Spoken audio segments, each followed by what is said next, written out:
Oh, hi, and welcome back to our virtual Advent calendar, where we are counting down the days until Christmas by recalling all of the wonderful promises of God that were fulfilled in the birth, life, ministry, death, and resurrection of Jesus Christ. Today, we are turning our attention to a passage of Scripture known as the Song of the Suffering Servant. We find this song recorded in Isaiah 52 and 53. Here in Isaiah 53, verse 7, we read the following. He was oppressed and tormented, but didn't open his mouth.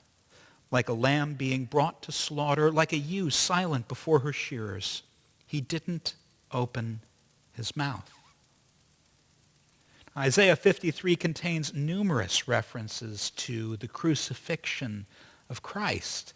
And we read in the Gospel according to Mark where these words are brought to fulfillment. In his trial before Pontius Pilate in Mark 15, we're told, Pilate asked him again, "Aren't you going to answer? What about all these accusations brought against you?" But Jesus gave no more answers, so that Pilate marveled. Jesus had accepted his fate and understood that his Father's plan was being carried out, that the work that he'd begun on earth would need to be continued by others, that he was going to be handed over to sinners, run through a kangaroo court, tried and found guilty of treason against the state. But he trusts that God would be faithful to his promise and that death would not be the end. Oftentimes in our own lives, we run across instances where we feel we're done wrong or done dirty. I was reflecting on some of those in my own life earlier today, but I found that I wouldn't be where I am today if it weren't for instances like that. Even there in those dark times, I can see God's hand still at work, bringing me to where I am today.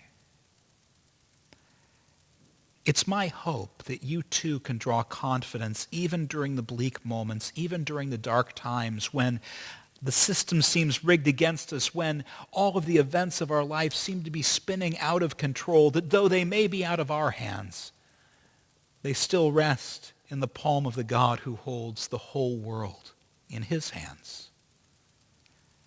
And that as long as we draw breath, God is not through with us yet. And so today, let us draw hope from these words and from the idea that God's plan spoken of 500 years before the advent of Christ, back in the words of the prophet Isaiah, will be brought to fruition in due time. Thank you for joining me here today. Goodbye, and God bless.